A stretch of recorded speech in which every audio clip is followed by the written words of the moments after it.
Yo, what is up YouTube, man? For a lot of 2K players, one of the worst experiences playing the game can be playing rec with an inside center. Nobody can cut to the hoop, the paint is clogged, the point guard gets past his defender, and there's another man waiting for him in the paint. Me, myself, I have been a shooting center for many 2Ks. If I had to choose between playing with an inside or a popper, a stretch big, I'm going to choose a stretch big every single time. Now, sometimes you're going to go into the random rec and you're going to get an inside center. It is what it is. And in today's video, you guys can see I'm playing with a 7-foot, 99 close shot, 99 O-board, 95 standing dunk big. And he's actually pretty good. So if you do find yourself in a situation where you're playing with an inside in the random rec, this is how you want to do it. So I'm on my guard. You can see I get a midi off rip right here. The biggest upsetting screens in comp situations, the center on the other team, or it would be a back-end in Pro-Am, will step to you to contest if the guard gets hit. That's not going to be the case in rec.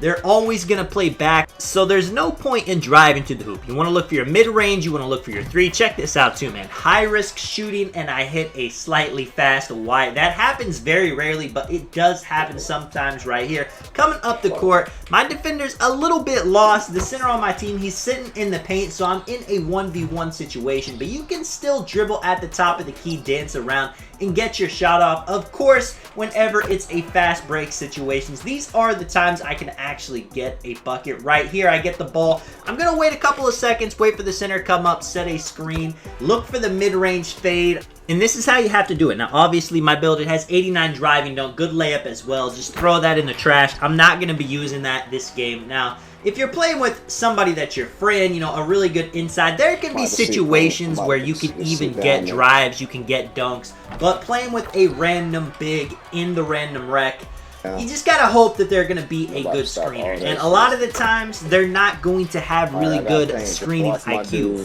They're going to try to roll whenever there's a man sitting in the paint. Their screens are going to be paper. Maybe they just have a bad inside build. You can see this guy, though, really good center. He's setting good screens, and he's a very good bully in the paint. I'm going to show you guys his stats at the end of the game. He actually has 24 points, 20 rebounds. He actually uses the 99 close shot and 95 standing dunk very well. So if I'm in a situation where I need a bailout bucket, I'm probably just going to hit him in the paint and hope he's able to score right there. My defender reaches. Once he's reaching, he's out of the play, especially too, he can get hit by a screen. I'm getting open at the top of the key with the heat check. Doing a little step back right here, going to my mid-range once again. That is definitely the bread and butter. If a team is good defensively, playing with an inside, they might be able to play over the screen, but in that situation, they're going to end up behind you, and you can actually get to the mid-range for those fades right here. Running straight down, just a little hop back to the three-point line. Another luxury you're going to have is I'm playing up against a point guard on the other team. If this was Pro-Am playing with an inside, I'm going to have a lockdown on me, and I'm going to have to be a lot better of a dribbler, a lot better of a shooter to actually get to my shot. But since it is the random rec, it's more about IQ of knowing what to do with the spacing that I'm given. And you can see in this first gameplay, I'm efficient. I score a lot of points. The center's efficient. He scores a lot of points. The rest of our teammates, unfortunately, don't get to do a whole lot. And, you know, playing with an inside, that's how it's going to be. There can be situations where the big man, if he's setting me a screen, we're both up. Somebody can hit the back door. It's tough, though, you know. In a lot of the situations, the center on the other team's still just going to be in the paint, so I just have to score. And that's going to force him out of the paint in an ideal world, but, I mean, as you guys can see, he never ended up stepping out of the paint, and I just got to have one of the highest scoring games that you would like your point guard to have. You know, obviously, I got 7 assists. You know, people, they want to hoop too. It's the random rec, but I'm forced to be a scorer this game. That's what you have to be as a point guard playing with an inside score. You got to be an aggressive point guard looking for your shot. We end up winning the game 92-54. Absolute blowout. Shout out to the center I was playing with. 24 points, 20 rebounds, 6 assists. Super efficient. I mean, he was a dog in the paint. Now, again, if it was my preference, I would prefer to play with a center that could shoot. I have dunking on my build for a reason, and I love slashing to the hoop, man. I love getting dunks off. And I'm going to show you guys a game right here going into the random rec again. It's going to be the exact opposite. Now I'm playing with a popper. And really quickly, before I forget my point, what the first gameplay was really about is just looking for that shot, man. I cannot stress it enough. Getting up threes, getting up middies. If you're not trying to be a scorer, then trying to pass the ball with the center sitting paint and the guard just kind of on you, it's going to get really dicey. You're not going to be able to do a whole lot. Trying to drive to the hoop with a center down there waiting for you, even if you get past your defender, yes, you can pass it off. I did that once in the game, but it's not going to be good basketball. No Blaze. You my nigga, though. Shout out to the dude that knows me. That's actually the center on the other team. The more middies, the more threes you can get as a guard, playing with an inside, the better. Starting off this game, 5'11" GOAT tier on the other team. I get a steal, running down the other way with a dunk right there, man. Like I said, I do love dunking the ball. The center on this team, a lot different. He's shooting. He misses the shot right there, but I'm right there for the putback. And check out how spaced out the floor is right here. They're sending a bit of a double press, too. We actually have an AI on our team, only 4 players.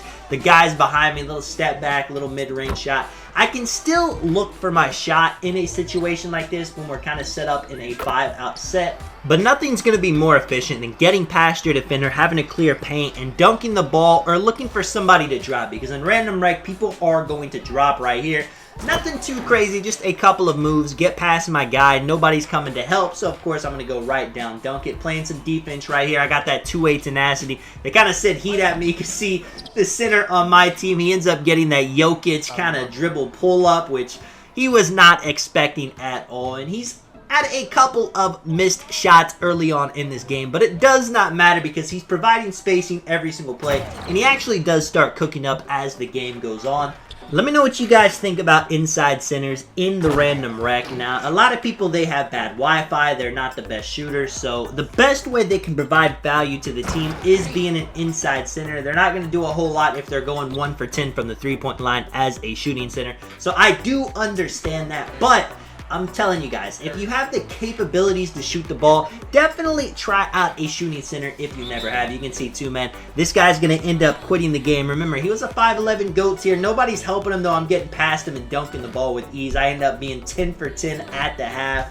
And the guy on the other team too, man, he tries to switch after I have an AI on me. I mean, it would have been a lot better if he switched earlier to help his boy out before he had to quit, but it is what it is. Like I was saying, I definitely suggest trying a shooting center out. It is a lot of fun. Now, it's a lot of fun being an inside center as well. I've always found that you can kind of have a hybrid, though. On a lot of my shooting centers, I got 90 standing dunk, I got high driving dunk. I'm still a good defender, a good rebounder. I just have the ability to shoot, and there are a lot of games where I don't shoot a lot of shots. I play more like an inside, but if it's going to help the team out to space the floor out a couple of plays, I pop in those situations. If you guys did enjoy the video, man, if you do want to drop a like and subscribe, of course, I do appreciate it a ton. And this is Sonic, man. I'll catch you guys in the next one. I'm out.